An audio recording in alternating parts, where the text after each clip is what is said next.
बिस्मिल्लाहिर्रहमानिर्रहीम। अस्सलाम वालेकुम दोस्तों, मैं Reet Salim. Welcome to my YouTube channel novel orchard. कैसे हैं आप सब लोग जी? तो गाइस आज हमने न्यू नावल रीड करना है, तो उससे पहले अगर आपने मेरे चैनल नावल ऑर्चर्ड को सब्सक्राइब नहीं किया तो सब्सक्राइब कर लें और साथ में बेल आइकन भी प्रेस कर लें ताकि आने वाली वीडियो आपको मिलती रहे। और वीडियो को लाइक शेयर कमेंट करना मत भूला करें। आए नावल की तरफ चलते हैं। किधर गया वो? कब से सुनसान वीरान सड़क पर औंधे मुँह नीम बेहोशी के हालत में इंतहाई तकलीफ़ के आलम में कराह रहा था।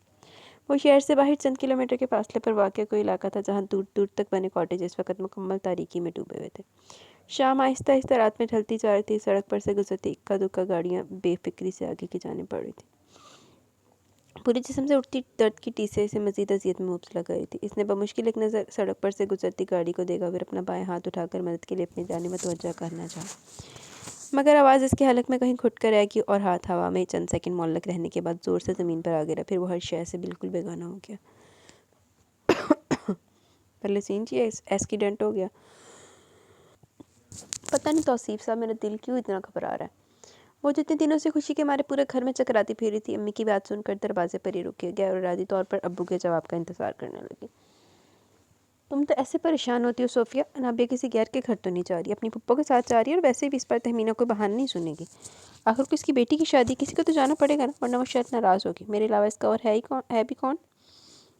मैं एक लम्हे को रुके, फिर दोबारा गोया वे। ना मैं सफ़र कर सकता हूँ ना तुम, इसलिए मैंने नाबिया को भेजने के बारे में सोचा। फिर इसे भी तो घूमने फिरने का शौक़ है, मेरे पास तो कुछ भी नहीं है सोफिया, वरना मैं खुद इसकी ख्वाहिश पूरी करता, मगर अब जब किस्मत ने इसे मौका दिया तो मैं क्यों ना अपनी बेटी की ख्वाहिश पूरी करूँ। फिर कल को अपने घर की हो जाएगी तो ना जाने कैसे नसीब हो, कुछ पता नहीं।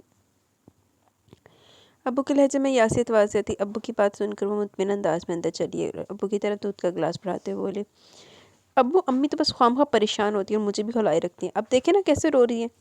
वो दुपट्टे के पल्लू से अम्मी को आंसू साफ करते देखकर मोहब्बत से इनके गले में बाजू हमाल करते हुए मजीद बोली, चले अम्मी ठीक है, आप अगर नहीं चाहती कि मैं आपसे दूर जाऊँ तो मैं कहीं नहीं जाऊँगी, मगर आप रोएं मत प्लीज़। उनके चेहरे पर फैले आंसू साफ करते हुए बोली, नहीं बेटा, बस यूं ही आंसू निकल रहे थे, अल्लाह तुम्हें अपनी अमान में रखे बेटा। मुझसे अपने सीने से लगाते हुए पुरहरावत लहजे में बोली तो इसका बुझा बुझा सा चेहरा एक बार फिर रोशन हो गया। और फिर मैं चंद दिन बाद ही तहमीना पप्पो ने इसका पासपोर्ट और वीज़ा इसके हाथ में थमाया तो वो खुशी से बेहाल हो गई। मां सदके चली जे वीज़ा विआह अटेंड करने से पासपोर्ट तो वीज़ा भी मिलते हैं, सानू तो इदा कोई पासपोर्ट वीज़ा नहीं कभी मिले जिंदगी वाओ, मैं वाकई जा रही हूँ आपी, इसने खुशी से आली आपी के गले लगते हुए कहा। तो मुस्कुराकर टपटने वाले अंदाज में गए, तुम तो बिल्कुल पागल हो रही हो नाबिया, अब वहाँ जाकर इस तरह नदीदापन मत दिखाना, गोरे समझ जाएंगे यकीनन कोई पाकिस्तानी है जो मौका जाए कि ये बगैर मार कहाँ पहुँचा है। माँ सदके चली जाए, सानू तो कोई अपने खर्चे दे उत्ते इत्थे साई वाला लोर ना बुलावे कि चल तू आ जा, तेन सारा खर्चा असी करांगे। ते ओ फुप्पी साहब अमेरिका लैके जा रही विआह अटेंड करने वास्ते।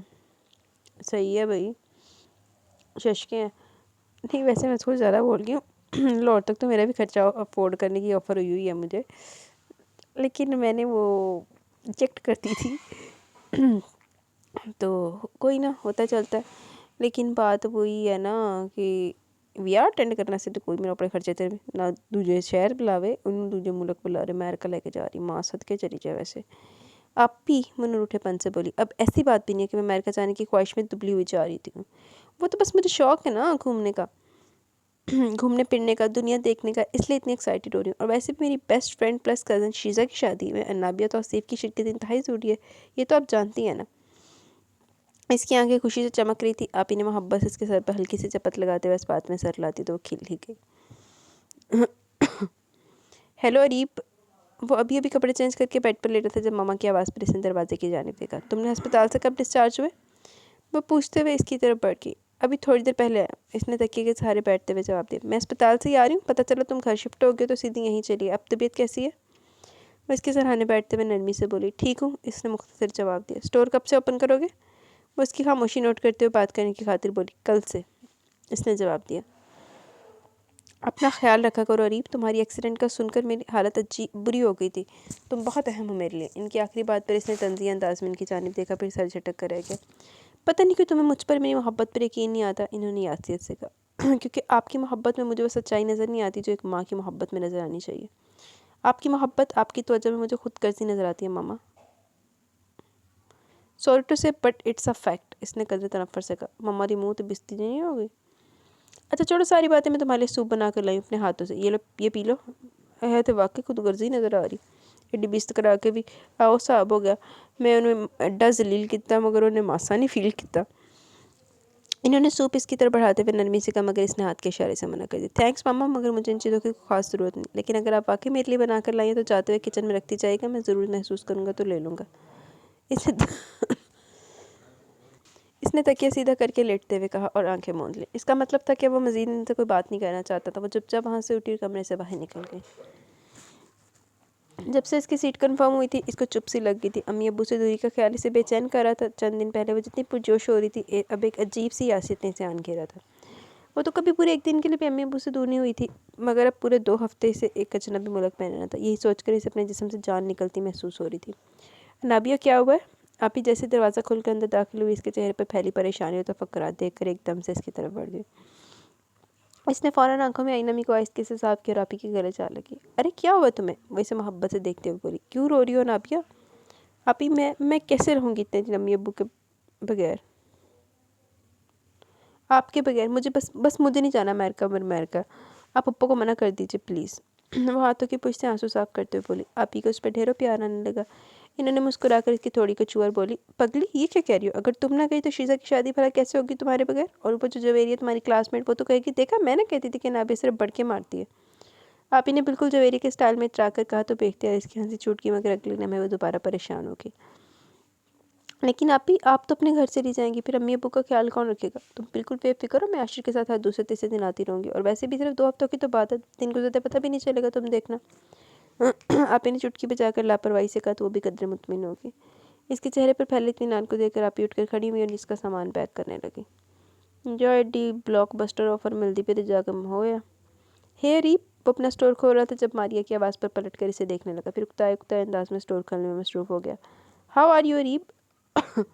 वो काउंटर पर तरतीब से चीज़ें सेट कर रहा था जब मारिया अपने मखसूस अमेरिकन लबो लहजे में मुस्कुरा कर बोली और इसे मुकम्मल नज़रअंदाज कर रहा था। तुमने जवाब नहीं दिया रीप, अब तुम्हारी तबीयत कैसी है? इसने एक सरसी सी नज़र इस पर डाली, फिर मजबूरन गोया जो तो कोई जवाब ना देवे ना तो मतलब यही होंगे कि अगला बंदा तुम मुँह नहीं लाना चाह रहा, लेकिन की कैसा करे ये बंदा अगला बगैर तो ही बेहतर। Fine, thank God. मामा ने जब मुझे बताया कि तुम्हारा एक्सीडेंट हो गया, मैं बता नहीं सकती मैं कितने दिनों तक अपसेट रही थी। मगर अस्पताल तुमसे मिलने ना आ सकी क्योंकि इट्स ओके मारिया, उसे टोकते हुए बोला। ये बताओ इतनी सुबह यहाँ कैसे आई? वैसे ही तुमसे मिलने को दिल चाह रहा था, मैं कल शाम ही घर आई हूँ और आती तुमसे मिलना चाहती थी, मगर मामा ने बताया कि तुम अपने दोस्तों के साथ कहीं बाहर गए हो तो बेचैनी से सुबह का इंतज़ार करने लगी। मुझे सारी तफसील सुनाने लगी जिसे बेध्यानी से सुन रहा था। अरीब चलो आज कहीं बाहर चलते हैं, क्लब या सी साइड, आर यू रेडी? मारी ने इसके करीब जाते हुए लगावट से कहा, मगर इसने फ़ौरन इनकार कर दिया। सॉरी मैं नहीं जा सकता, मुझे कुछ ज़रूरी काम है। इसके जवाब पर एक लम्हे के लिए इसका चेहरा बुझ सा गया। अच्छा रात घर तो आओगे ना मामा से मिलने? इसने बड़ी आस से पूछा। नहीं, इसने कती अंदाज में जवाब दिया तो वो कदर मायूस सी होगी। इसी लम्हे चंद गाहक दुकान में दाखिल हुए तो इनकी तरफ मतवज्जो हो गया। थोड़ी देर बाद वो फारिग होकर अपनी सीट पर आए तो इसे वहीं बैठे देखकर ठिठक कर रुक गया। मगर एक बार फिर वो खुद को मसरूफ़ ज़ाहिर करने लगा। वो इसे वहीं खड़ा देखकर इसके करीब चले गए। अरीब मुझे क्यों लगता है कि तुम मुझे पसंद नहीं करते? वह बगौर इसकी जानिब देख रही थी। इसने एक नज़र इसके मुकम्मल सराबे पर डाली, फिर कदरे नागवारी से गोया, तुम शायद अच्छी तरह जानती हो मारिया कि मुझे लड़कियाँ इस किस्म के लिबास में हरगिज़ पसंद नहीं। इसने इसकी मिनी स्कर्ट और स्लीवलेस शर्ट को तनकीदी नज़रों से देखते हुए कहा, और इसके अलावा मैं नहीं समझता कि तुम्हें ऐसी कोई बात है जो मुझे तुम्हें पसंद करने पर मजबूर करे। वो साफ कोई से बोला, जबकि इसकी बात सुनकर मारिया के चेहरे पर एक तारीख सा साया कर गुजर गया। बड़ी बेइज्जती होगी, हम तरफ रुकना थे, बांधना नहीं मारिया बीबी। और चल लम्हे कुछ ना बोल सकी, फिर अपना शोल्डर बैग कंधे पर डालकर उठ खड़ी हुई। ओके बाय, इतना कहकर वो ग्लास डोर खोलकर बाहर निकल गई। चलो छोड़ी नहीं, शर्म तो गैरत बाकी है ऐसी मारिया दे। अनापिया जल्दी आओ, पप्पो बुला रही हैं। आप बेध्यानी में कहती हुई कमरे में दाखिल हुई, फिर अंदर का नज़ारा करते ठिठक कर रुक गई। वो अम्मी के सीने से लगी धुआंधार होने में मसरूफ़ थी, जबकि अम्मी की हालत भी इससे कुछ मुख्तलिफ न थी। ओहो क्या हो गया आप लोगों को? आप इन्हें बारी बारी दोनों को देखकर नरमी से कहा। अम्मी प्लीज़ चुप हो जाएं, आपका बीपी हाई हो जाएगा। और नाबिया तुम जल्दी चलो, पप्पा बाहर तुम्हारा इंतज़ार कर रही हैं। इनके कहने पर अम्मी से लगी और दोनों हाथों से चेहरा साफ करने लगी। सबसे मिलकर पप्पो के साथ दरवाजे पर आ रुकी और बारी बारी सबके चेहरे देखने लगी। अम्मी का परेशान चेहरा, अब्बू की तर मुस्कुराती आंखें, रापी का उदास चेहरा देखकर एक लम्हे को उसका दिल चाहा वो भागकर इनके पास जा खड़ी हो, लेकिन शायद अब वो ऐसा नहीं कर सकती थी। मैं कौन सा हमेशा के लिए दूर जा रही हूँ? 2 हफ्ते की तो बात है, गुजरते पता भी नहीं चलेगा। इसने गहरा सांस लेकर खुद को मुतमिन करने की कोशिश की, फिर अलविदाई अंदाज में सबको मुस्कुराकर हाथ हिलाती टैक्सी में जा बैठी। इसकी आंखों के किनारे भीग चुके थे, जिनसे इसने आहिस्ती से उंगलियों के पोरों से साफ किया और खुद को हल्का फुल्का महसूस करने की कोशिश करने लगी। महज चंद घंटों बाद वो न्यूयॉर्क एयरपोर्ट पर शीजा के सामने खड़ी थी, जिसे देखते इसकी सारी उदासी दूर हो गई और फौरन इसके गले जा लगी। थैंक गॉड तुम आ गई, वरना मैंने मामा से कह दिया था कि अगर नापी मेरी शादी पर ना आई तो मैं कभी से अपनी शक्ल नहीं दिखाऊंगी। After all you are my best friend यार, शीजा ने मोहब्बत भरे लहजे में कहा तो वो भी खुलकर हंस पड़ी। थोड़ी देर बाद मैं इनके साथ इनके घर में मौजूद थी। शीजा बहुत मुखलिस और बतूनी किस्म की लड़की थी। इसकी दिलचस्प बातों ने जल्दी इसकी सारी बोरियत दूर कर दी थी। अरीब, मैं तुम्हारी शादी करना चाहती हूँ। मामा इससे मिलने इसके फ्लैट पर आई थी, जब से इसे बातों के दौरान अचानक इसकी शादी का जिक्र करने लगी। वो बेतासुर चेहरे से इनको देख रहा था। कुछ लड़कियां हैं मेरी नज़र में, अगर तुम कहो तो मैं इन्हें तुमसे मिलवा सकती हूँ। इन्होंने इसका कोई जवाब ना पाकर मजीद कहा, मैं चाहती हूँ तुम्हारा घर बस जाए ताकि। क्यों? इसने इनकी बात काट कर पूछा। क्या मतलब? वो नासमझी के आलम में बोली। आपकी नज़र में घर इसी वक्त बसता है जब शादी होती है? जैसे आपको एक बेटे की मौजूदगी के बावजूद ऐसा लगता था कि आपका घर बसा हुआ नहीं है, इसलिए आपने सेकंड मैरिज की तरजीह दी। इसने खासा चुपते हुए लहजे में अपनी बात पूरी की, जबकि मामा बिल्कुल खामोश सी हो गई थी। एनीवेज, आप मेरे बारे में फिक्रमंद मत हुआ करें, और बहुत से लोग हैं आपकी ज़िंदगी में जिनको आपकी फ़िक्र और परेशानी की ज़रूरत है। फिलहाल मुझे किसी की ज़रूरत नहीं। इसने काटदार लहजे में कहा तो इनके चेहरे पर एक तारीख सा साया आकर ठहर गया। मुझे अपने दोस्त की तरफ जाना है, अगर आप चाहें तो रास्ते में आपको भी ड्रॉप कर दूंगा। थोड़ी देर बाद इसने सेंट्रल टेबल पर से गाड़ी की चाबी उठाते हुए सवालिया अंदाज में कहा तो एक लम्हे इसको देखने के बाद उठ खड़ी हुई और इसके साथ फ्लैट से बाहर निकले। वो मामा को इनके घर ड्रॉप करके विंसल्ट की तरफ चला गया, जो इसी का मुंतज़र था। तभी इसके आते ही इसने ड्रिंक बनाना शुरू कर दी। तुम कहाँ थे अब तक? विंसल्ट ने सिगरेट इसकी तरफ बढ़ाते हुए कहा। घर से आ रहा हूँ, इसने सिगरेट होंठों से लगाते हुए जवाब दिया। कल मारी आई थी मेरे पास। विंसल्ट ने बात शुरू की। तुम्हारे रवैये से बहुत डिसार्ट सी लग रही थी। क्यों? मैंने क्या किया इसके साथ? इसने लापरवाही से कहा। तुम इससे इस कदर बेजार से क्यों रहते हो? हालांकि अच्छी खासी लड़की है वो, विंसलेट ने हमायत की। वो मेरे टाइप की नहीं है, इसने पूरी सच्चाई से कहा। तुम खुद कैसे हो? तुम्हारी पसंद कैसी है यार? मुझे समझ नहीं आता कि तुम्हें वो लड़की मिलेगी कहाँ से जो तुम्हारे मयार पर पूरी उतरेगी। विंसलेट ने मसनूई तशवीश से कहा। बेफिक्र हो, तुम्हें ढूंढने के लिए हरगिज़ नहीं कहूँगा, इसने मुस्कुरा कर कहा। वैसे यार, जब तक तुम्हारे टाइप की नहीं मिल जाती मारिए से तो फ़ायदा उठाओ। विंसलेट ने नहायत मक्कारी से बाएं आंख दबाते हुए कहा। घटिया हूँ पर तुम्हारे जितना नहीं। इसने सिगरेट को एस्ट्रे में रगड़ा और फिर जाने के लिए उठ खड़ा हुआ।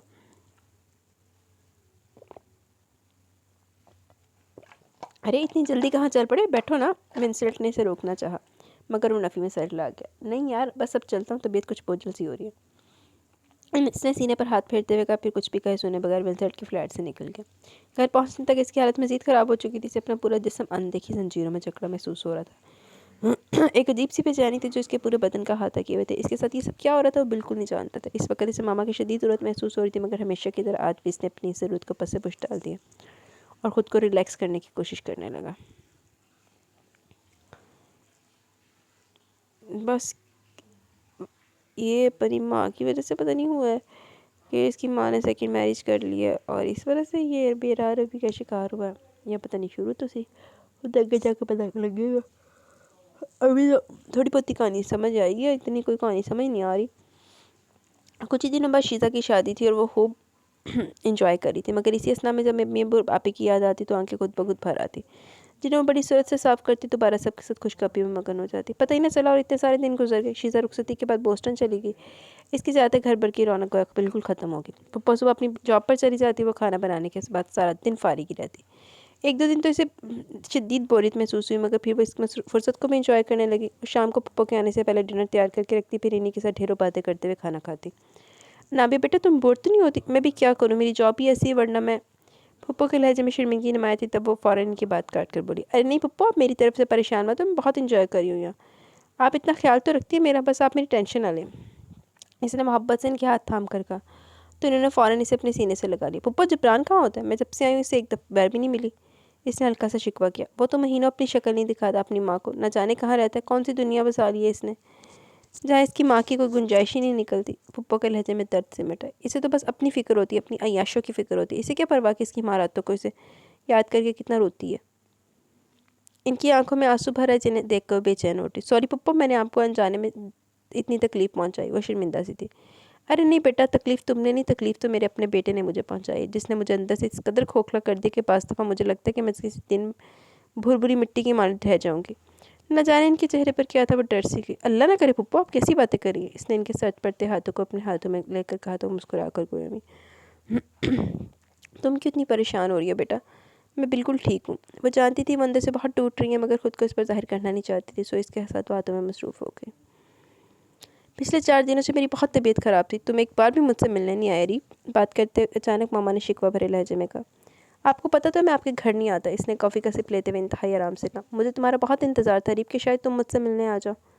मामा ने मोहब्बत से देख कर कहा, जो न जाने कितने बरसों से इनसे खफा और बदसन था। आपके पास मुझसे ज़्यादा मोहब्बत करने वाले मौजूद है, तब भी आपको मेरा इंतज़ार था, ताज्जुब है।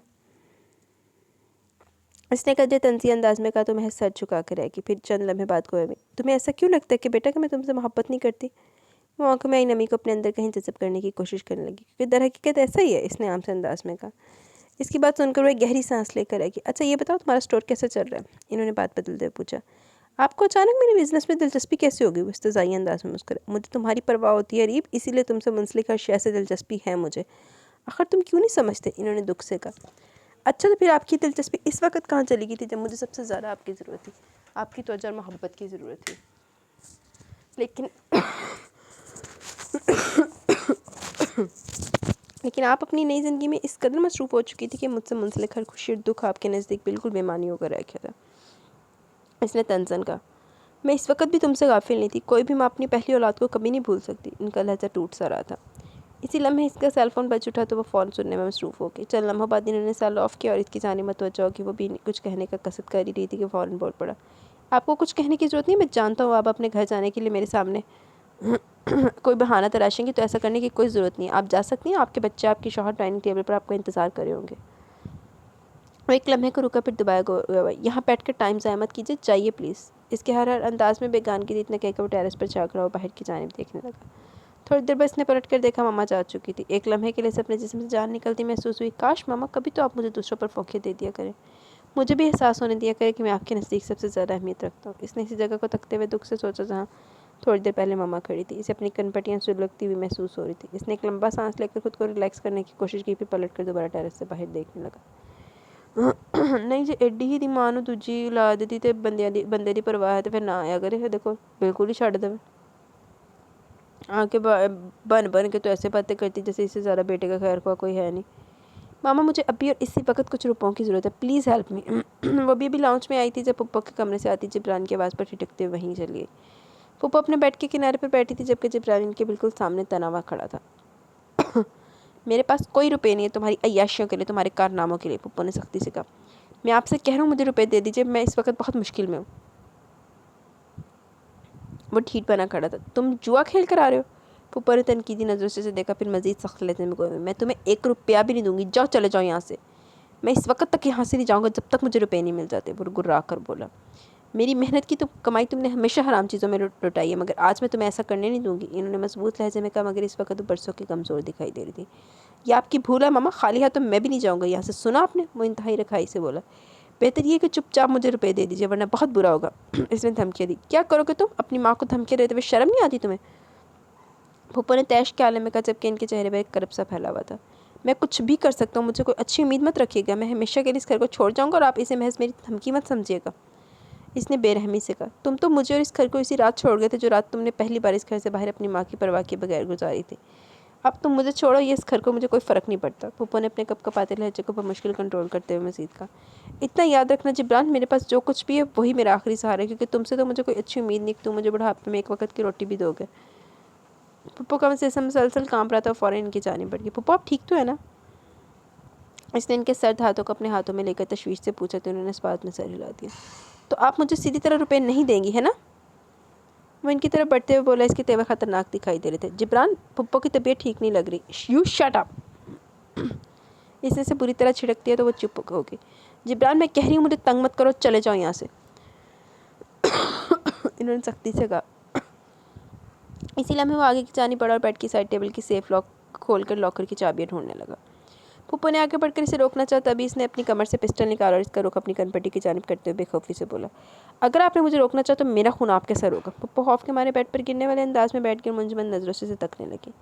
इनका पूरा वजूद सख्ते किसी कैफियत में आ गया था। इसने चाबी नहीं वार्डरोब के निचले खाने खोलने में मसरूफ़ हो गया। वो दम सारी कार्रवाई देख रही थी जब पुप्पो को बेड पर गिरते देखो फ़ौरन इनकी तरफ लपकी। पुप्पो, इनके ठंडे पड़ते जिस्म को देखकर बेख्तियार इसके मुंह से चीख निकल गई।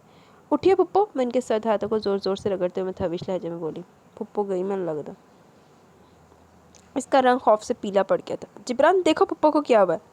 इसने घबराकर इसकी जानिब देखा जो इंतहाई उजलत में सेफ में मौजूद तमाम चीज़ें एक छोटे से बैग में ठूंस रहा था। थोड़ी देर बाद वो बैग बंद करके खिड़की की जानिब दौड़ पड़ा। वो इसे भागते देखकर इसे रोकने के लिए इसके पीछे गई, मगर तब तक वो बाहर निकल चुका था। वो दोबारा पुप्पो के कमरे में आ गई।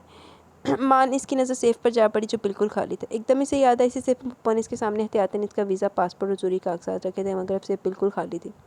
इसका मतलब था जिब्रान बेध्यानी में इसके भी तमाम कागजात ले गया, मगर इस वक्त इसे खुद से ज़्यादा पुप्पो की फिक्र थी। वो खुद फ़ौरन इनके बेजान वजूद की मतवज्जा हो गई और फूट फूट कर रोने लगी। तभी किसी ख्याल के तहत आंसू साफ करती फ़ोन के पास चली और नंबर डायल करने लगी।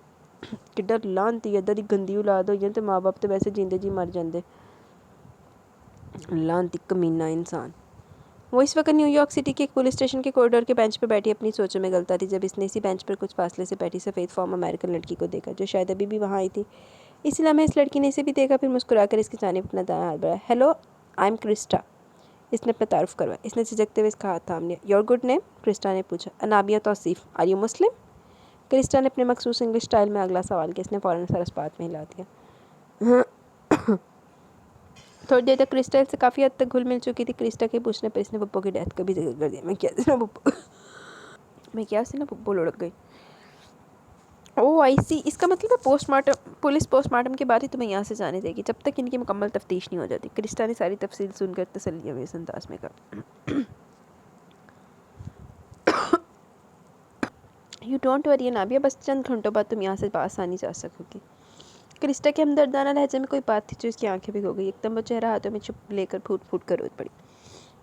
उधर से अचानक अफ्ताब में इस तरह आनगिरी के पुप्पो के गम में दिल खोल कर रो भी न सकी, मगर अब जैसे कोई इसका दर्द सुनने वाला मिला वो खुद पर ज़बत न रख सकी। क्रिस्टा इसकी ज़ार रोने पर घबरा सी गई। हे नाबिया, परेशान मत हो, everything will be all right. वो इसके शाने पर हाथ रखे दिलासा देने वाले अंदाज में बोली। इसने दुपट्टे के पल्लू से आंखों में आए आंसू साफ किए और खुद को मुतमिन करने लगी। मुझे अपने घर वाले बहुत याद आ रहे हैं। मैं तो अभी तक इन्हें पुप्पो की डेथ के बारे में इन्फॉर्म भी नहीं कर सकी। ये लोग मुझे फ़ोन करने भी नहीं दे रहे। इतना कहते हुए इसकी आंखें एक बार फिर से भीग गई। कोई बात नहीं, यहाँ से जाते सबसे पहले इनको इन्फॉर्म कर देना ताकि वो तुम्हें कोई मशवरा दे सकें। क्रिस्टा ने थोड़ी देर बाद इसकी जानिब बने एक कमरे से किसी औरत की चीखने की आवाज़ आई तो वो दोनों इस तरफ मतवज्जो हो गई। शायद इस औरत को बुरे तरीके से मारा जा रहा था। दर्द में डूबी उस औरत की आवाज़ इसके जिस्म से जान निकाल रही थी।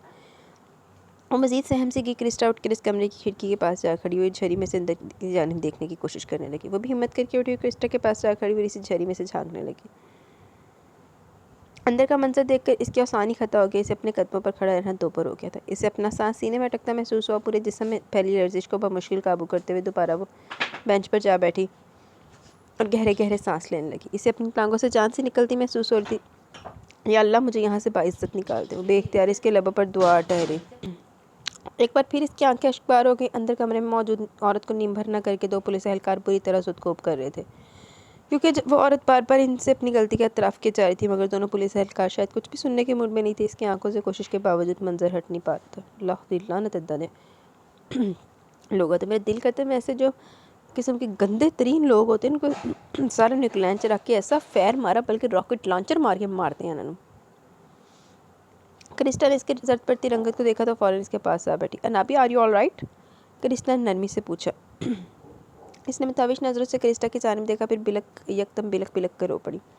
रिलैक्स अनाबिया, तुम कितना परेशान हो रही हो? क्रिस्टा ने धीरे से इसके सर पर हाथ रखते हुए मोहब्बत से इसे देखा। यहाँ की पुलिस इसी तरह दरिंदों की मानद मुलजिमों और मुजरिमों से पेश आती है, मगर कि शायद इससे भी बदतर तरीके से। ये लोग इंसान के रूप में हैवान होते हैं, चीरने फाड़ने वाले जंगली जानवर। बज़ाहिर महज़ब नज़र आने वाले लोग जहालत की गर्द से अटे हुए होते हैं। मामूली से जुर्म पर भी पूछगछ करने की आड़ में अपनी हवस पूरी करते हैं ये वहशी। इसने हैरत से क्रिस्टा को देखा जो अपने मुल्क की पुलिस के बारे में इतने सख्त अल्फाज इस्तेमाल कर रही थी, जबकि इसके चेहरे पर इस वक्त सिर्फ नफरत के तासुरात थे। इतनी हैरानी से क्यों देख रही हूँ मुझे? इसने तल्खी से मुस्कुराकर पूरा पे चंद लम्हा बाद दोबारा गोया भी। इनकी दरिंदगी का शिकार हो चुकी हूँ मैं। क्रिस्टा के चेहरे पर इस वक्त इतना कर्व था कि वो मज़ीद इसकी जानिब में देख सके। और पता है मेरा कसूर क्या था? मैं अपनी गाड़ी का लाइसेंस घर भूल आई थी। इन्होंने मुझे अरेस्ट किया और पुलिस स्टेशन लाकर तफ्तीश के बहाने। Please stop it Crysta. वो मज़ीद इसकी कोई बात सुनने का हौसला नहीं रखती थी, तो इसकी बात काट कर इसे चुप करवा दी। थोड़ी देर दोनों खामोश रहे, फिर इसने क्रिस्टा की जानिब देखा जिसके चेहरे पर अज़ियत ही अज़ियत थी। तुम आज यहाँ किस सिलसिले में आई हो? इसने पूछा। इसने मुस्कुरा कर एक नज़र इसकी जानिब देखा, फिर आहिस्ता से बोली, पिछले दिनों मेरे फ्लैट पर चोरी हो गई थी, इसी सिलसिले में आई। तकरीबन आधे घंटे बाद क्रिस्टा अपने काम से फारिग हो चुकी थी। जाते हुए इसके पास चली गया और मुस्कुरा कर बोली, तुम मुझे बहुत अच्छी लगी हो ना। भी मेरा कार्ड है, अगर कभी भी कोई मेरी हेल्प की ज़रूरत हो मुझसे फ़ौरन कॉन्टैक्ट करना, ओके? अपने पर्स में से कार्ड निकाल कर इसकी तरफ बढ़ाते हुए खलूस के साथ मुस्कुरा दी। इसने खामोशी से वो कार्ड थाम लिया और उसके गले लगी। तुम भी बहुत अच्छी हो क्रिस्टा, मैं तुम्हें कभी नहीं भूलूंगी, इसने खुश दिली से कहा। क्रिस्टा के जाने के बाद वो दोबारा बेंच पर आकर बैठ गई। इसके साथ गुजरा एक घंटा इतनी जल्दी गुजर के किसी अंदाजे ना हो सका। इस वक्त वो खुद को बहुत अकेला और गैर महफूज सफ़र कर रही थी। तभी तकरीबन आधे घंटे बाद लेडी पुलिस से लेकर एक कमरे की तरफ बढ़ गई जहाँ 3 पुलिस ऑफिसर अपनी चेयर्स पर विराजमान थे। वो दिल में कुरानी आयात का वेद करने लगी। इन्होंने इसे क्या क्या कहा वो ठीक तरह से कुछ भी ना सुन पाई, क्योंकि इसके नज़दीक तो इसे यहाँ से जाने की इजाज़त देना ही काफ़ी था। वहाँ से निकलते इसने सबसे पहले पीसीओ से शीज़ा को फ़ोन करके पप्पो की डेथ के बारे में इन्फॉर्म करना चाहा, मगर इसका फ़ोन मुसलसल ऑफ जा रहा था। फिर इसने पाकिस्तान फ़ोन किया। फ़ोन आपी ने रिसीव किया। हेलो आपी, इनकी आवाज़ सुनते हुए बेताबी से बोली। अनाबिया कैसी हो तुम? आपी ने फ़ौरन पूछा। इसकी आंखों में नमी उतर आई। मैं ठीक हूँ, इसने बमुश्किल कहा। आपी फुप्पो, इसे कुछ समझ नहीं आ रहा था वो कैसे बताए। क्या हुआ?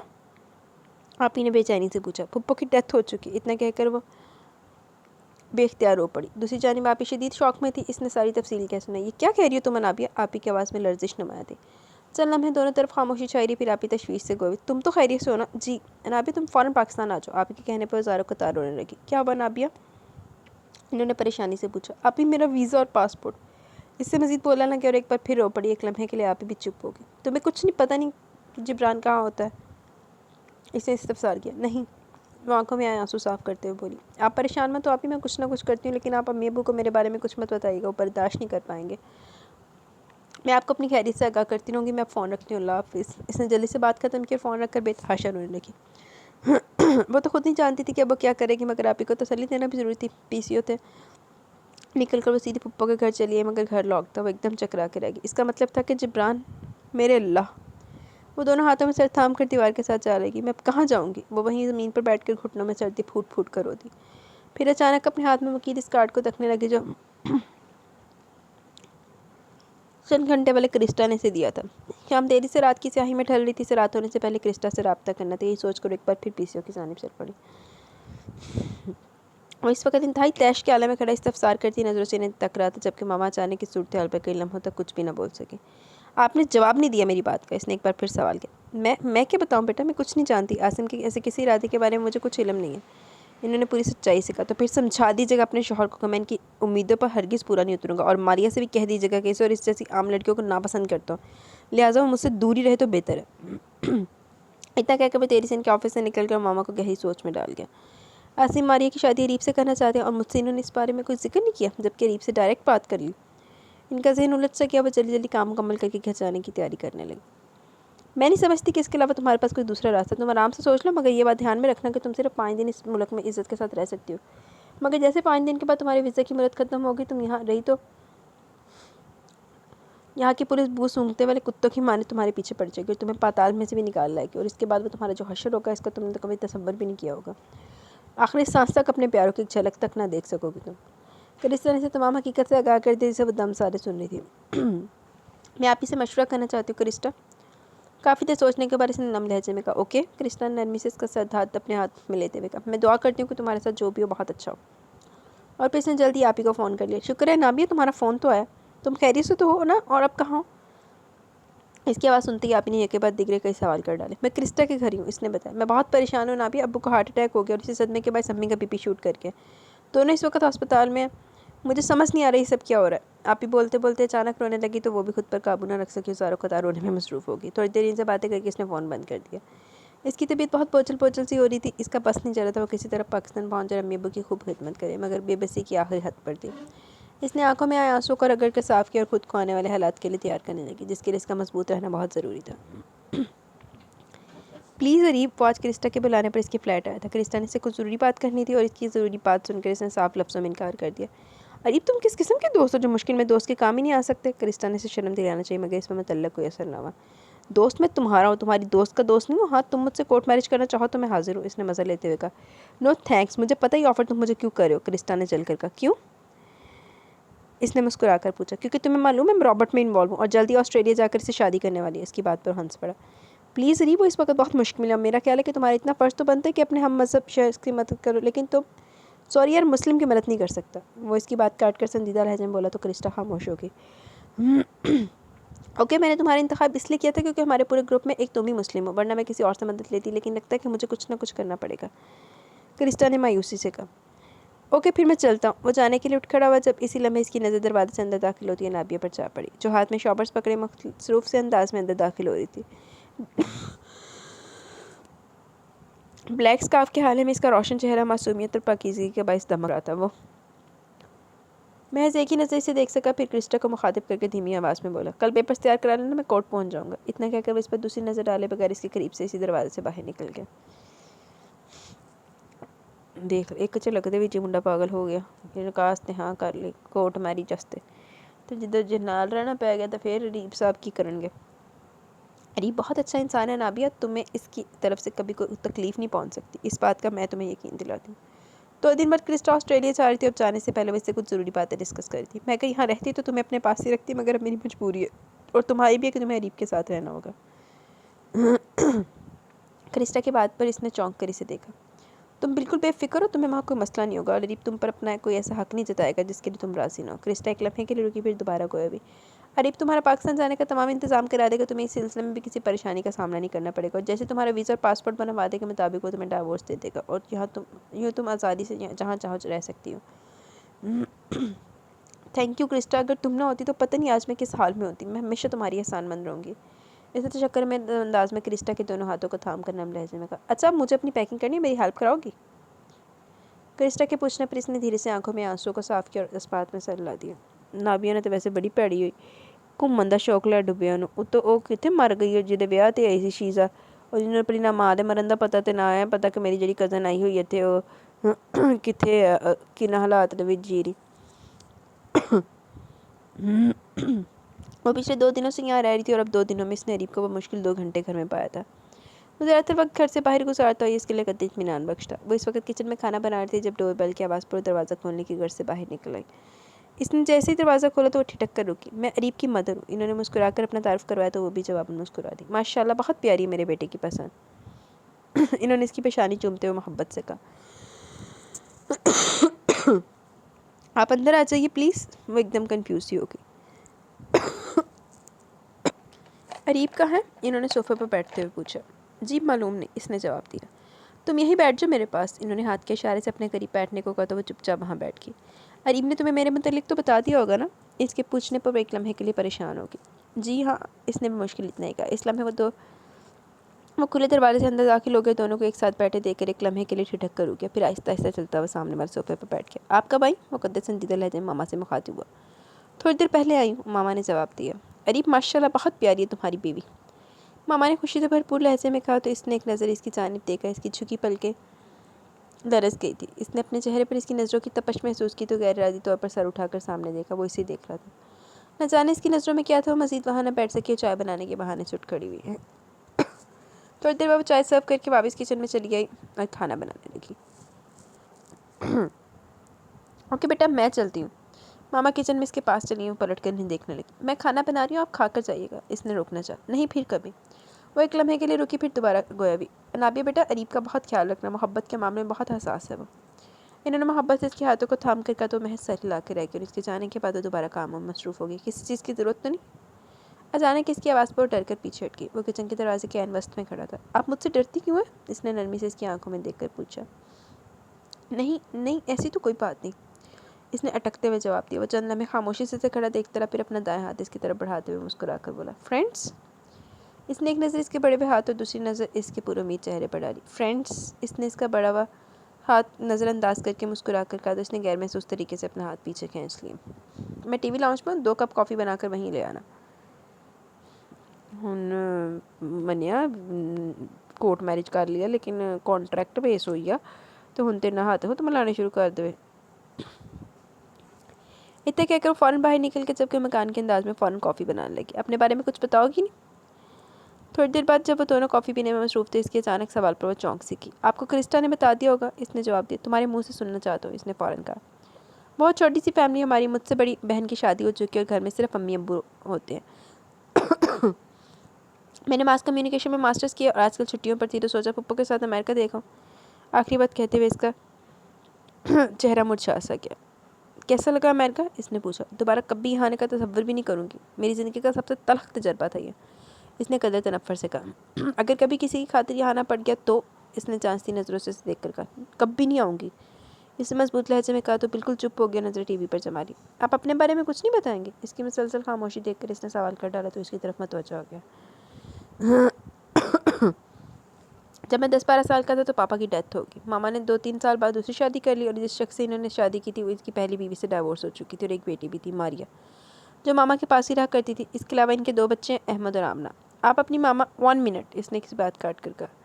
तुम मुझे तुमसे बात करो please, after all we are friends, इसने कुछ ऐसे अंदाज में कहा। वो एक लम्हे के लिए चुप हो गई, फिर दोबारा कहा। तुम अपनी मामा के पास क्यों नहीं रहते? इसके सवाल पर एक गहरा सांस लेकर बोला। जब मामा ने दूसरी शादी की तो उन्होंने मुझे बोर्डिंग भेज दिया। फिर तकरीबन 4-5 साल बाद मुझे अलग फ्लैट लेकर दिया, तब से मैं अकेला ही रह रहा हूँ। शायद मामा को मेरी ज़रूरत कभी नहीं रही। इनको तो अपना घर बसाने की फ़िक्र थी, अपने दूसरे बच्चों की फ़िक्र थी, मेरी नहीं। इसका लहजा तलख हो रहा था। ये तुम कैसे कह सकते हो कि इन्हें तुम्हारी फ़िक्र नहीं थी? तुम्हारी तालीम का खर्च उठाना, अलग फ्लैट लेकर देना और फिर बिज़नेस के लिए रुपया देना, इन तमाम बातों से तो यही नहीं लगता कि वो तुम्हारी तरफ से गाफिल हुई होंगी। तो नहीं कि मौत पड़ गई है, इतनी ज़्यादा खांसी और खराश हो रही है गले में अचानक ही ना। रिकॉर्डिंग करते करते गुजर गया। इसकी बात पर एक लम्हे को चुप हो गया, फिर दोबारा गोया। मैं मामा से बहुत शदीद मोहब्बत करता था। मैं नहीं चाहता था कि वो मेरे अलावा किसी और की अहमियत है, मोहब्बत है, मगर इन्होंने ऐसा ही किया। हर बार मेरे हिस्से की तवज्जो अपने दूसरे बच्चों को देती थी और मैं ये चीज़ आज तक बर्दाश्त नहीं कर पाया। इसके लहजे में दर्द वाज़ेह हो रहा था। लेकिन अरीब, अगर इन्होंने दूसरी शादी की तो ये इनका हक था। वो जवानी में बेवा हो गई थी तो इन्हें किसी मजबूत सहारे की ज़रूरत थी ना जिन्हें हर लिहाज से सपोर्ट कर सकता। और ये भी तुम्हारी महज गलतफहमी है कि वो तुम्हारे हिस्से की तवज्जो दूसरों को देती नहीं। ऐसा कभी नहीं होता। माँ की मोहब्बत हर बच्चे के लिए यकसा होती है क्योंकि वो तमाम बच्चों को पालते हुए एक ही तकलीफ से गुजरती है। बात करते करते इसने गौर से इसकी जानिब देखा जो किसी गहरी सोच में डूबा हुआ था। वो खामोशी से उठी और दोनों कप ट्रे में रखकर किचन की जानिब चल पड़ी। बहुत ही पर्सनल नहीं हो रही तुम मुंडे ना? आज इसका बर्थडे था, लिहाजा मामा शाम को ही आ गई थी और इसके साथ मिलकर मुख्तलिफ किस्म के खाने तैयार करती। जाओ बेटा, अब तुम भी जल्दी से तैयार हो जाओ।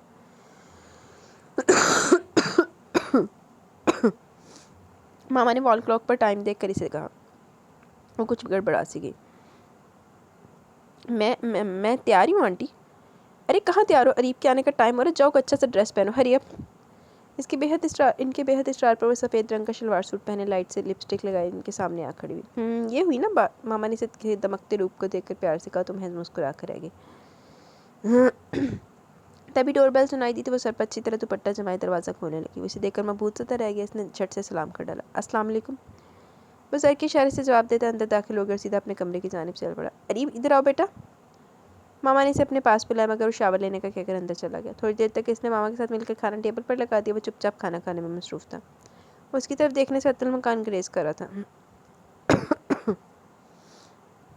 अरीब केक काटो बेटा। मामा ने केक इसकी तरफ बढ़ाते हुए प्यार से कहा तो इसने खामोशी से केक काट दिया। इसी में मामा का सेल फोन बज उठा।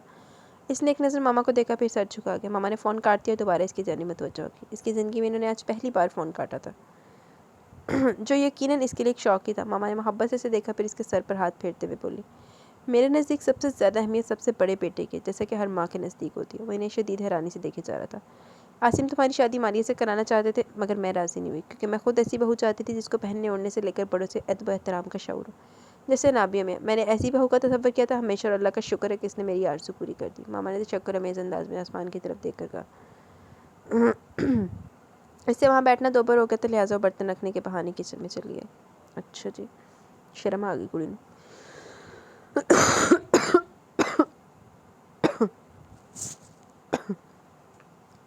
वो महसूस कर रही थी कि इसका रवैया कुछ दिनों से इसके साथ बहुत अजीब सा हो रहा है। वो कभी इसके साथ बिल्कुल दोस्तों की तरह बातें करता तो कभी अजनबियों की तरह इसे नजर चुनाने लगता। मगर आजकल तो इसे सख्त लहजे में पेश आ रहा था। वो भी इससे अब खिंची खिंची से रहने लगी थी। अरीब, वो लाउंज में बैठा अखबार पढ़ रहा था। जब इसके पुकारने पर इसने एक नज़र इसकी जानिब देखा, फिर दोबारा अखबार पर नज़र जमा ली। अरीब, मेरे वीज़े और पासपोर्ट का क्या बना? इसने डरते डरते पूछा। मुबादा कोई सख्त जवाब भी न दे दे। 1-2 दिन तक आ जाएगा। इसके जवाब पर वो खुशी से खेली गई। सच अरीब? इसने इसकी खुशी से भरपूर चेहरे की जानिब देखा, फिर ज़ोर से अखबार मेज़ पर पटक कर घर से बाहर निकल गया। वो इसके इस तरह करने पर कदर सहम सी गई। इसने तो ऐसा कुछ भी नहीं कहा था। वो सोचने पर मजबूर हो गई। तेरी जी वक्खियाँ जो हाथ से निकल जानते तो उन्हें तो फिर इदा ही करना। 2 दिन बाद इसके हाथों में वीज़ा और पासपोर्ट के अलावा तमाम ज़रूरी कागजात थी। ये तमाम चीज़ें सीसीटीवी लाउंज में सेंट्रल टेबल पर रखी मिली थी। इसने एरोप्लेन का टिकट चेक किया, कल रात की फ़्लाइट थी, इसे लगा वो कोई ख्वाब देख रही है। इसने वाकई सारे इंतजाम मुकम्मल कर लिए थे। इसकी आंखों में आंसू तर आए। वो फ़ौरन वज़ू करके और 2 नफ़र शुक्राने के अदा करने लगी। दुआ मांगते हुए इसके आंसू किसी तौर थम नहीं रहे थे। वो अरीब का शुक्रिया अदा करना चाहती थी, मगर इस रात वो घर ही नहीं आया। सुबह होते इसने सबसे पहले इसका कमरा देखा। कमरा बिल्कुल खाली था। आखिर अरीब कहाँ है? वो कुछ सोचते हुए इसका मोबाइल नंबर ट्राई करने लगी, जो मुसलसल ऑफ जा रहा था। इसने मामा को फ़ोन करना चाहा, मगर इसके पास तो इनका कोई कॉन्टैक्ट नंबर ही नहीं था। इसने अरीब के कमरे में डायरी उठाई, मामा का नंबर चेक करने लगी, मगर इसे कहीं से इनका नंबर ना मिल सका। दिन आहिस्ता आहिस्ता आगे बढ़ते हुए रात में तब्दील होने वाला था। इसकी रात 10 बजे की फ़्लाइट थी और अब शाम के 7 बज रहे थे। इसे कुछ समझ में नहीं आ रहा था वो क्या करे। तभी लाउंज में रखा फ़ोन बजा। वो दौड़ कर गई और रिसीवर कान से लगा लिया। हेलो, वो बेताबी से बोली। तमाम पेपर्स मिल गए? इसकी आवाज़ सुनते फट सी गई। कहाँ हो तुम अरीब? तुमने अपना फ़ोन ऑफ कर रखा हुआ था ना? क्यों? पता नहीं क्यों इसकी आंखों के गोशे भीग से गए। तुम बहुत बुरे हो। माना कि तुमने मुझ पर एहसानात किए, लेकिन इसका मतलब ये तो नहीं कि किसी को इतना परेशान रखा जाए। मैं सारा दिन तुम्हारे लिए पागलों की तरह परेशान होती रही। तुम बोलते बोलते इसका गला रन गया। दूसरी तरफ वो बिल्कुल खामोशी से इसकी बातें सुन रहा था। मुझसे फ़रार चाह रहे थे? मैंने तो चले ही जाना था, फिर ये सारा ड्रामा करने की क्या ज़रूरत थी अरीब? इसने हल्का सा शिकवा कर डाला। मेरा वकील इस वक्त मुल्क से बाहर है, इसलिए मैं डाइवोर्स पेपर तैयार नहीं करा सका। वो जैसे कोई बात नहीं, मुझे पाकिस्तान भिजवा देना, इंतज़ार करूँगी मैं। इसने इतना कहकर खटाक से फ़ोन बंद कर दिया। फिर चेहरा हाथों में लेकर फूट फूट कर रो पड़ी। जब दिल थोड़ा हल्का हुआ तो इसने फ़ौरन पैकिंग शुरू कर दी। इस वक्त रात के 8:30 बजे थे। वो जल्द से जल्द एयरपोर्ट के लिए निकल जाना चाहती थी। आहो 2 घंटे पहले जब बोर्डिंग भी थी करानी है। इसके घर पहुंचते सबके चेहरे पर रौनक सी बिखर गई। वो अम्मी अब्बू के सीने से लगकर जीप भर कर रोई और तब भी सुकून ना मिला तो आप के गले लगकर आंसू बहाती रही। या अल्लाह तेरा शुक्र है मेरी बच्ची खैरियत से अपने घर आ गई। अम्मी ने अश्कबार आंखों से आसमान की जानिब तशक्कुराना अंदाज में देखा। अब्बू की आंखें बार बार भीग रही थी, जिन्हें बड़ी महारत से साफ करते हुए मुस्कुरा रहे थे। आप ही अम्मी अब्बू सब जानते हैं मेरे बारे में। आप ही उठकर बाहर गई तो वो फ़ौरन इनके पीछे पीछे चल गए। अब बेचैनी से पूछने लगी। हाँ, मैंने आहिस्ता आहिस्ता तमाम हालात से आगाह कर दिया था। पहले तो अम्मी अब्बू कई दिनों तक परेशान रहे, मगर जब इन्हें पता चला कि तुम अब कुछ दिनों तक पाकिस्तान आ जाओगे तो तब इनके चेहरों से इत्मीनान छलका था। शुक्र है। इसने सुकून का सांस भरा। अनाबी शख्स ने तुम्हें डाइवोर्स दे दी? आप ही के अचानक सवाल पर एक लम्हे के लिए इनकी शक्ल देखती रही। फिर धीरे से बोली, कोई प्रॉब्लम हो गया था आप ही, जिसकी वजह से ये काम नहीं हो सका, मगर कुछ दिनों तक वो डाइवोर्स पेपर यहाँ भिजवा देगा। आप ही बगौर इसके चेहरे के उतरते चढ़ते तासुरात देख रही थी। वो शावर लेने के बहाने फ़ौरन अपने कमरे की जानिब चल पड़ी। असर तो कुड़ी तभी होया है। आज पहला रोज़ा था। वो बुरी तरह कामों में मसरूफ़ थी। तभी दरवाजे पर होने वाली दस्तक ने इसकी तवज्जो अपनी जानिब मबसूल कराई ली।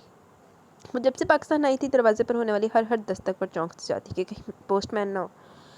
मगर जब जब वो खाली हाथ वापस आती, एक अजीब सा सुकून इसके पूरे जिस्म में छा जाता था। तो फिर अड्डा इंतज़ार क्यों करी बीबी? दरवाजे पर मुसलसल दस्तक हो रही थी। वो जल्दी से नैपकिन से हाथ साफ करती बाहर चली गई। तब तक अबू दरवाज़ा खोल चुके थे। वापस मुड़ गए। अस्सलाम वालेकुम।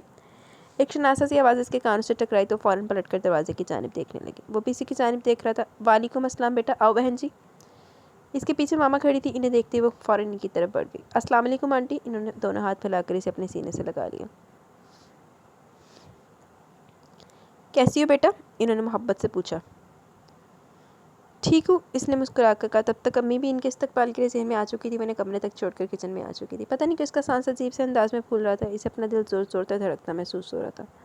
लै अभी आ गया मुंडा, दिल वाले दुल्हनियाँ ले जाएंगे हूँ। वो फ्रिज में से गोश्त के मज़ीद पैकेट निकाल कर यखनी बनाने की तैयारी करने लगी। इसी वक्त सेन से आती आप ही की आवाज़ पर बुरी तरह चौंकी। आप ही ने तो कहा था कि वो रमज़ान के आखिर में आएंगी, फिर आज कैसे आ गई? इसने हैरत से सोचा। फिर सर झटक कर अपने कामों में मसरूफ़ होगी। कैसी हो नापिया? वो कब इसके पीछे आ खड़ा हुआ, इसे पता ही न चला। वो बुरी तरह डर गई थी, मगर कुछ भी ज़ाहिर किए बगैर अपने कामों में मगन नहीं। जवाब नहीं दिया। इसने बगौर इसकी जानिब देखकर पूछा। मैं पाबंद नहीं हूँ किसी के सवालों के जवाब देने की। और डियकड़ कर दी। इसने कदरे रखा इसी का। पूछोगी नहीं मैं यहाँ किस लिए आया हूँ? इसने पूछा। नहीं। इसने इत्मीनान से जवाब दिया। क्यों? आने से पता चल गया कि डाइवोर्स देने के लिए किसी कागज़ की ज़रूरत नहीं होती, बराह रास्त भी दी जा सकती है अगर इतनी दूर से आकर। इसने तंजन का माँ सदके चली जाऊँ, नफ़ा नफस नफीस आ गया तेरे पीछे सादे समंदर पार करके, तेन हाले भी डिवोर्स दी पई। तुम बार बार डाइवोर्स का जिक्र क्यों कर रही हो? इसने संजीदगी से पूछा। क्योंकि तुमने ख्वाम का इतना तरद्दुद किया। कागज़ का एक टुकड़ा भिजवा देते। टाह! इसने एक जोरदार थप्पड़ इसके मुंह पर दे मारा। बांदा सी तेरा तो दिमाग ख़राब किया है ना डिवोर्स कह कह के। वो तो इसके लिए बिल्कुल तैयार नहीं थी। 16 खड़ा कर दीवार से जा, लेकिन खौफजदा सी गुस्से से इसका चेहरा सुर्ख पड़ गया। एकदम वो चेहरा हाथों में लेकर बेख्तियार रो पड़ी। वो कदम आगे बढ़ा और तेजी से इसके हाथ इसके चेहरे से हटाते हुए धीमे मगर सख्त लहजे में बोला, बहुत बुरा हश्र करूँगा अगर आइंदा मैंने तुम्हारे मुँह से लफ्ज़ सुना, समझी तुम? इतना कहकर वो तेजी से बाहर निकल गया।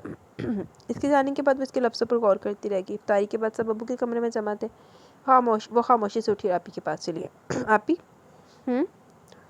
आप जानती थी कि ये लोग यहाँ आ रहे? इसने आहिस्तगी से पूछा। हाँ पता था, बल्कि सबको इल्म था, बस एक तुम्हें बेखबर रखा गया था कि वो भी अरीब की हदायत पर। वो हैरानी से इसका चेहरा तकने लगी। नाबे बेटा बहुत बहुत मुबारक हो। न जाने मामा कहाँ से आ गई थी। इसके मुंह में गुलाब जामुन का टुकड़ा डालते हुए सीने से लगाकर मोहब्बत से बोले, मैं अरीब से बहुत खफा हुई थी जब इसने मुझे बताया कि तुम्हारे और इसके दरमियान डाइवोर्स होने वाली है। मैं भला इतनी अच्छी बच्ची हो सकती थी? सो अरीब को मजबूर किया वो तुमसे अपनी मोहब्बत का इजहार करे, मगर कर ही नहीं सका था। इसलिए मुझे लेकर बाकायदा तरीके से आया, ताकि किसी के इनकार के कोई जवाब न बन सके। जो रिश्ता अल्लाह ने हाथ साजी तौर पर तुम दोनों के दरमियान बना दिया, अल्लाह ये रिश्ता तमाम उम्र के लिए बरकरार रखना चाहता है। मामा आपको तौसीफ अंकल बुला रहे। इसके कहने पर मामा और आप ही दोनों कमरे से निकल गई। तो वो धीरे धीरे चलता हुआ इसके बिल्कुल सामने आ खड़ा हुआ और इसके हाथ अपने हाथों में लेते हुए गंभीर लहजे में गोया हुआ, सॉरी नाबिया। इसने शिकवा की नज़रों से इसकी जानिब देखा, फिर खफकी से बोली, इस दिन तुम जिस तरह मुझे छोड़ कर गए थे, मुझे लगा तुम मुझसे पीछे छुड़ा रहे हो। नहीं यार, ऐसा कुछ नहीं था। मैं एक्चुअली बहुत टेंस था इन दिनों। मुझे लग रहा था कि तुम मुझसे बहुत दूर चली जाओगी। कई बार तो दिल चाह के साफ कह दो कि मैं डाइवोर्स नहीं दूंगा, मगर क्या था कि तुम मुझे धोखेबाज समझोगे। बस इसलिए खामोश हो जाता। मगर इस वक्त मैं खुद को बहुत बेबस तसव्वुर कर रहा था। तुम्हारे पाकिस्तान चले जाने के बाद मेरे मामा से डिस्कस किया तो उन्होंने मुझे तुम्हारे पास जाने का मशवरा दिया, लेकिन अकेले आने का मुझ में हौसला नहीं था, इसलिए मामा को अपने साथ लेकर। और इस मामा का साथ मुझे बहुत मुअत्तर लग रहा है। एनीवे, अगर तुम्हारे दिल में कोई बात हो तो प्लीज़ अभी कह दो। और जब चांड मारी सी मेरे दिल जो है गल। इसने मोहब्बत से इसकी जानिब देख कर कहा तो वो नफ़ी में सिर ला गई। तुम रोज़े रखते हो? इसने कदर तौक़ुफ़ से पूछा। कल से रखूँगा। इसने डरते डरते जवाब दिया तो जो घूर कर आएगी। अरीब, तुम्हें अब्बू बुला रहे हैं। आपी ने किचन के दरवाजे पर खड़े होकर कहा तो फ़ौरन बाहर निकल गया। खुश हो नाबिया?